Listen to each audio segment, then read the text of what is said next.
Hey guys, and welcome back to my channel. I really wanted to talk about something that's just been on my mind and in the media and has been highlighted at the moment. Seems to be a bit of a thing that people are talking about, and I keep seeing comments on it and I feel really passionately about it and wanted to share some of my thoughts. So here we go. I wanted to just speak about the diversity performance that many people saw last Saturday, I think it was, on Britain's Got Talent. I was just in the house and I just flicked over. I was like, oh, it's Britain's Got Talent, let's have a look, see what's on. And then like 5 minutes later, Diversity are doing their performance, and obviously I've seen them perform a lot. I know their stuff pretty well. I'm always excited to see what they're going to show. And then obviously they start their performance and immediately I was just drawn in because I was like, oh my gosh, they're bringing a message, like what are they going to say? And like any theatre performance and like any theatrical show, if you love art, if you love dance, whatever it is, like when you're drawn in, you know, when you're drawn in and you're just like, oh my gosh, what's going to happen? What are they going to, like, and it was captivating. And for me as a dancer, for someone that loves hip-hop theatre, for someone that loves art, saying something and saying, like bringing a powerful message to the stage, I thought it was fantastic. I thought it was like so well done.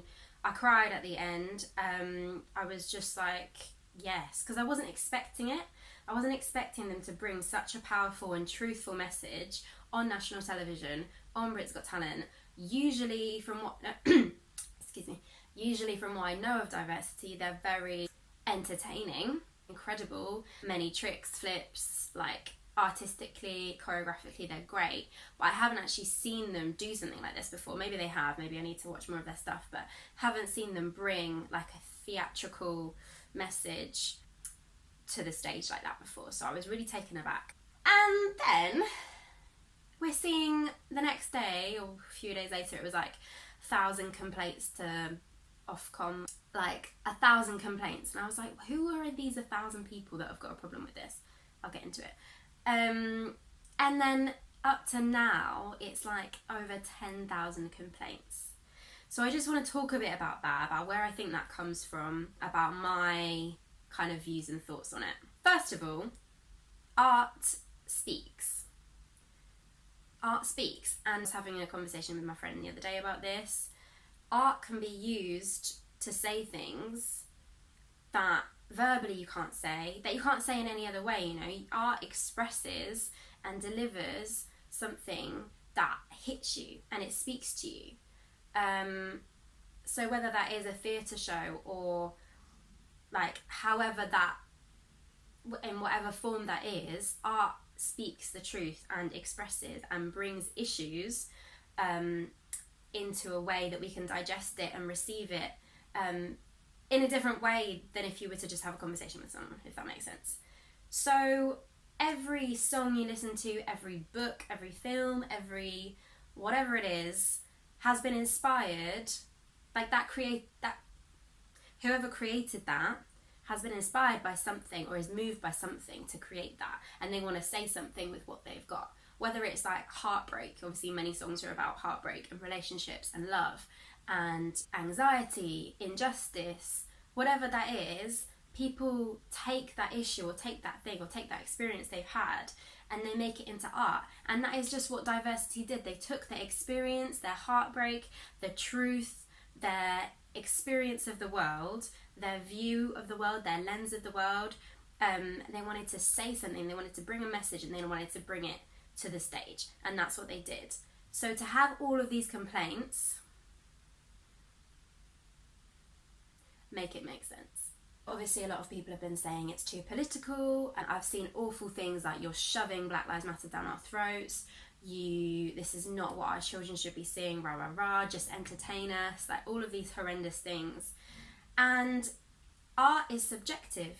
Like, you're not always going to like what you see on TV. I'm sure there's many other things on Britain's Got Talent that we've all watched and gone, oh, take or leave that, I'm not really fussed.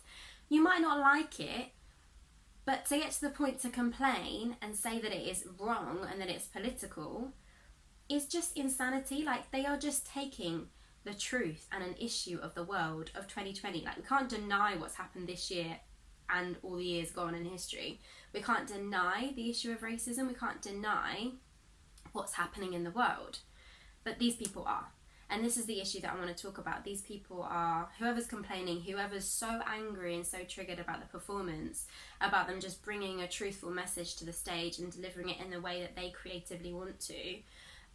You've got all of these complaints saying that we're, you know, something's being shoved in our face. When actually, if you don't like it or you don't agree with it, that's fine. Well, it's not fine. But, you know, just turn over the channel. Like, what? And so I think the point I'm trying to make also is that some people hate to be challenged. They hate to be told the truth. This is what's happening. Black Lives Matter, and this is what's happening in the world, and we're going to take it to the stage and we're going to deliver something. People are so angry and triggered because of a deep-rooted issue of racism, in my opinion. I know that these complaints don't represent the whole of the British public, but I know that it does represent a certain amount of people. So it just breaks my heart that we're here, but it's not surprising. I also really respect Diversity for doing this, because I feel like they are a commercial company, right? So they are on TV a lot to bring something spectacular to the stage and to and they are commercial. You know, they probably at times, I don't know, maybe have had to compromise or have had to be a certain way or fit into a certain box. You know, everyone loves Diversity for doing this, so you have to stay like this, you have to deliver this is what we want. And so for the fact that Ashley Banjo got this creatively, you know, signed off as such by the BBC or whatever the process was, I just really respect them for staying true to who they are and for wanting to say something and for not compromising. I think that what they did is phenomenal, because they probably knew deep down that they would get pushback for this, but you know, they did it anyway, and I just respect them massively for that, for not playing it safe and doing something just amazing that will entertain everyone and keep everyone sweet, but actually saying something that needs to be said and that needs to be shown through art. I think that's amazing. You have to be true to your art and to let it speak. And so I just wanted to encourage anyone else with your creativity, with your art, with your you know, with whatever art form or way that you express yourself, just say something. Like, it's powerful. These truths need to be told. You know, our life experience, our you know, injustice, things of the world need to be brought through art, and always have been. So let's continue to. When people aren't listening, speak louder. We're always going to get pushback. We're always going to have you know, people like literally uniting against truth, and that will always be the case. So just say it even louder and just keep going, and just know that it needs to be said and that people need to hear it. Let your art speak. That is my encouragement in a roundabout way. But yeah, have a great day and subscribe. Laters.